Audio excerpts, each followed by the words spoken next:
First performance, Tuesday, 16th of December, 1952. My mind raced.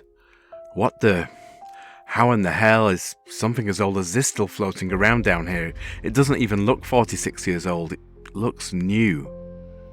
Feeling my head begin to spin, I leaned back in my seat and closed my eyes. As I attempted to make sense of it, the lights again flickered for a moment, plunging the car back into darkness before flashing on again. As soon as they did, though, I felt my body tense. Something in the train car now felt different. I snapped open my eyes as the feeling intensified. I looked to my left. There was still nobody in sight in the next car. I let out a sigh. It's your nerves from earlier, man. Nothing more. Forcing another sigh out of my mouth, I swung my head to the right and had to clamp my mouth tightly shut to keep from screaming. I wasn't alone anymore. Someone sat in the far end of the car. Their face was hidden by the hood of a sweatshirt, one of the zip-up styles the kids at my school loved to wear. They appeared to pay me no attention, but the vibes they were giving off was putting me extremely on edge, not to mention where exactly the hell they came from. Nobody got on board at the last stop, and I'd have sensed someone entering from one of the other cars. A thought suddenly wormed its way forward, and as much as I attempted to force it away, it remained.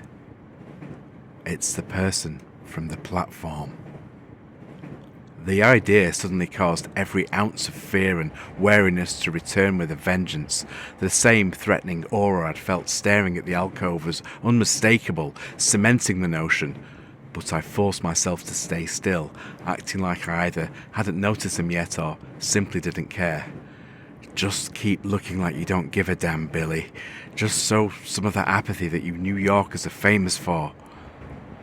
I slowly shut off the music, pulling the headphones from my head and placing it back in my backpack. Reaching over, I picked up one of the discarded newspapers from the seat next to me, flipping it open and pretending to read. I kept it just far enough from my face to glance at the figure out of the corner of my eye. They continued to sit, the only movement being the slight rocking of their body. As I continued to flick my gaze back and forth, I felt the train begin to slow again. We were arriving at the next platform. The woman's voice came over the speakers again. "This is Knightsbridge. Please mind the gap between the train and platform." Sure enough, the platform slid into view a moment later, the train rolling to a stop and the doors opening.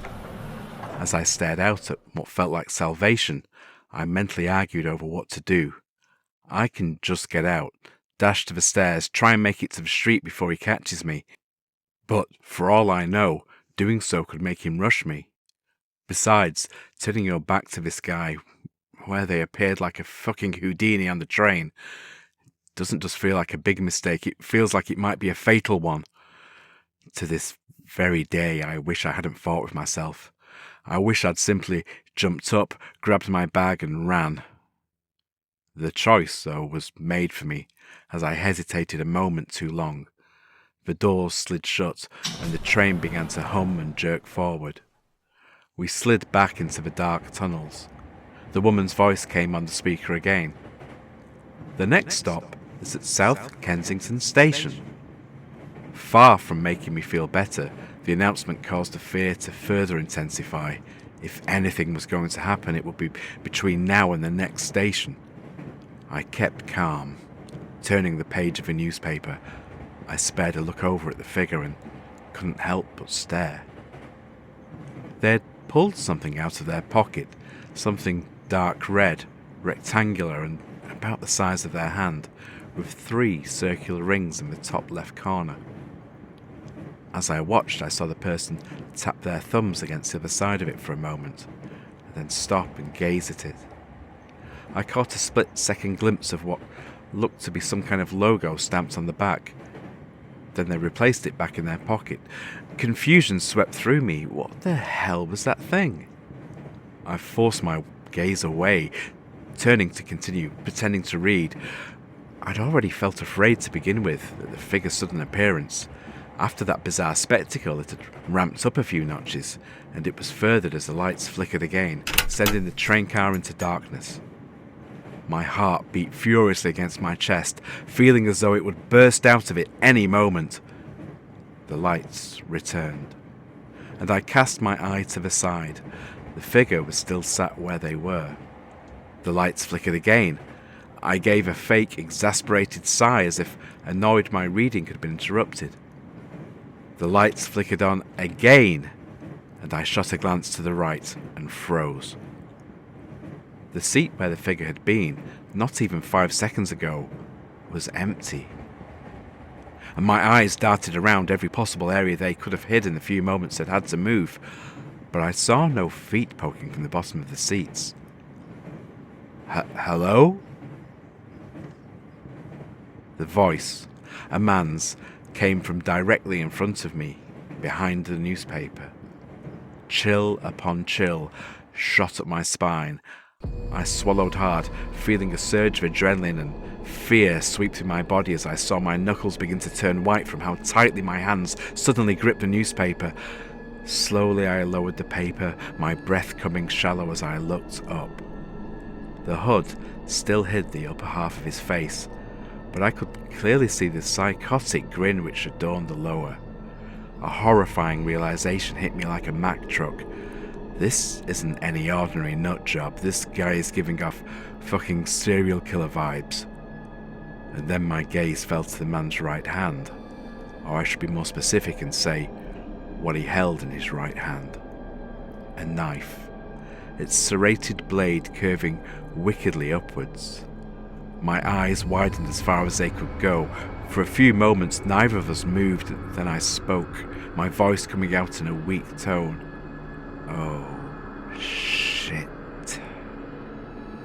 I exploded into motion, using all the muscle in my legs to spring forward and off to the side. From the corner of my eye I saw the figure lunge towards where I'd been. The knife stabbed the seat, tearing it apart like paper. That was going to be me. The thought sent a new burst of adrenaline into my system as the effects of the alcohol seemed to dissipate, and I leapt to my feet as the figure pulled back, whirling to face me. All the knowledge from my self-defense classes flooded back to me, and I instantly moved into position, centering my legs. The man's grin widened as he watched me, and he chuckled. Good. Been a while since I'd had a bit of a challenge. And then he charged past me again. I spun on one heel, whirling around and allowing the man's momentum to carry him past me. As soon as he was, I lashed out with my other foot, the steel-toed boot slamming into the back of the man's calf. He let out a grunt as he fell to one knee, almost dropping the knife. And then he sprang back to his feet, whirling around and slashing out at me. I backpedaled hard, having to jerk my upper body back a few times to avoid the blade. As soon as I saw an opening, I pivoted, bringing up one foot and slamming it into his chest. Caught by surprise, he let out a bit of a yell as he almost went ass over tea kettle, only stopping as he grabbed the railing. Pulling himself up, I saw his grin widen further. Oh, I'm impressed, he chuckled again, and my blood ran cold at his next words. I'm truly going to enjoy gutting you. I backed up again, ready for the man's next charge. What happened next? I still can't fully explain.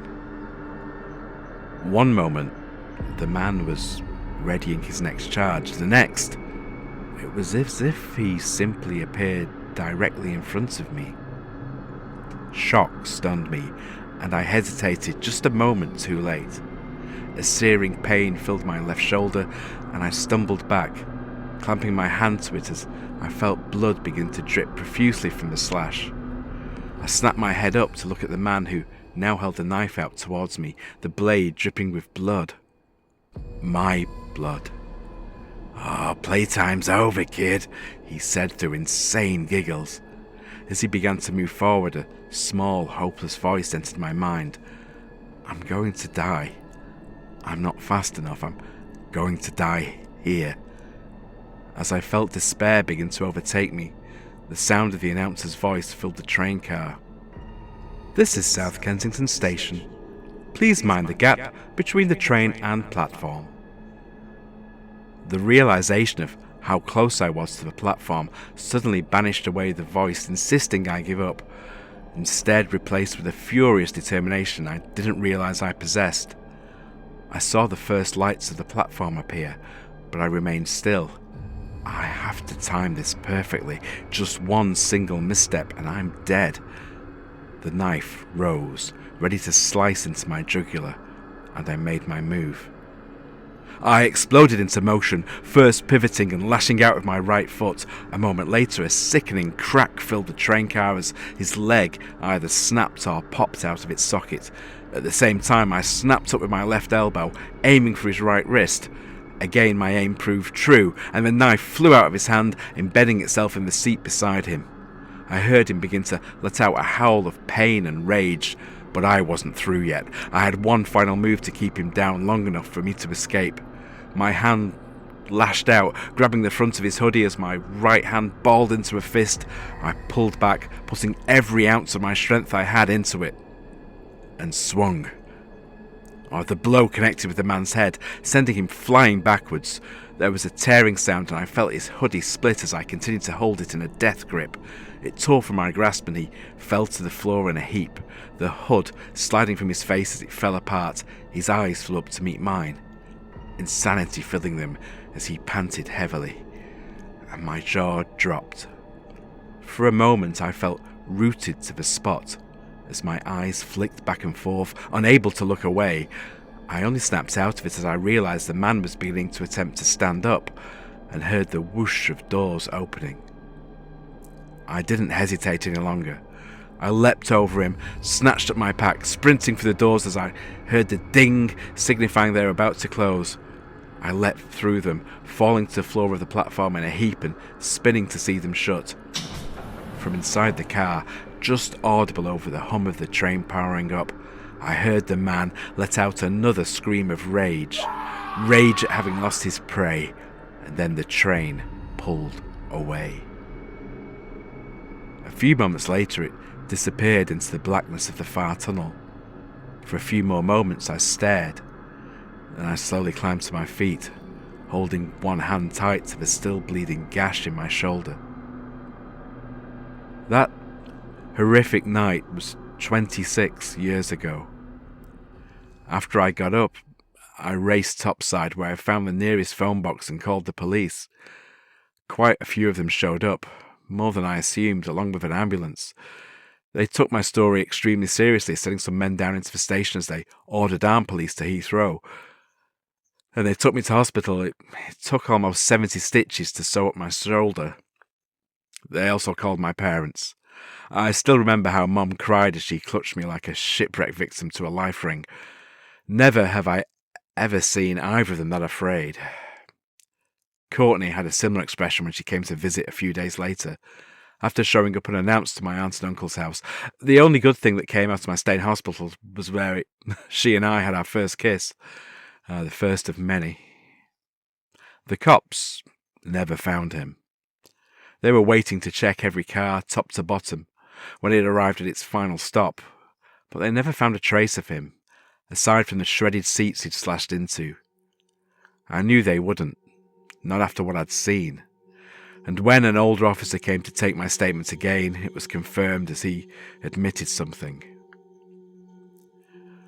What I'm about to tell you, son, stays between you and me. We've had unsolved murders occur on that tube for at least the last 70 years, if not longer. They've never made the paper, and they've always had the same MO. Person goes into a station late at night, is caught on the cameras talking to someone, then goes down to the platform. The last place any of them have been seen alive is entering the train. Well, I'm 44 years old now. As odd as it may seem, and despite what happened, I ended up moving to London after graduating college. Courtney and I ended up marrying one another, and our summertime fling led to a love that has lasted almost 30 years, along with 3 amazing kids. Every day I spend with them, it makes me thankful I never gave up on that night. But I don't take the underground anymore. I never will. And I forbade Courtney or any of our kids from taking it either. You see, the police ran a check after I told my story, and they found there was no man with either the Metropolitan Police or the Transport Police named D. Gittins. There never had been. But it makes sense. The best way to gain a person's trust is to look like an authority figure. That's why when the hoodie tore and his face snapped up to glare at me, I couldn't help but gasp as I recognised him. The same green eyes and the beard. I was never able to figure out what he'd been doing though, what he'd been tapping on before he came for me. No one I spoke to could either. I honestly ended up thinking I'd just been seeing things. I don't anymore. Because my wife brought home a birthday present for our oldest daughter today. I've never been really into cutting edge technology, and I've stuck with a flip phone since I got my first cell. I leave getting out such presents for our girls to Courtney.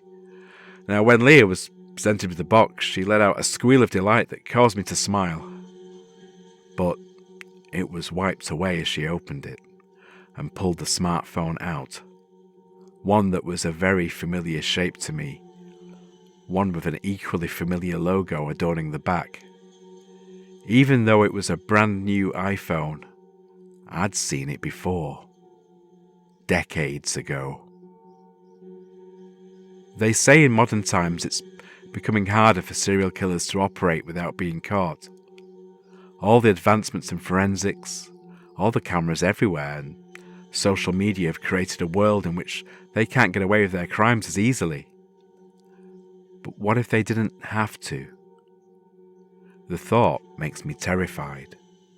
Not for the future, but for the past. Why? Because of the other thing I saw that night as I stared down at my attempted murderer, at the shirt he wore underneath the torn hoodie, one which advertised the grand opening of a business in July 2025.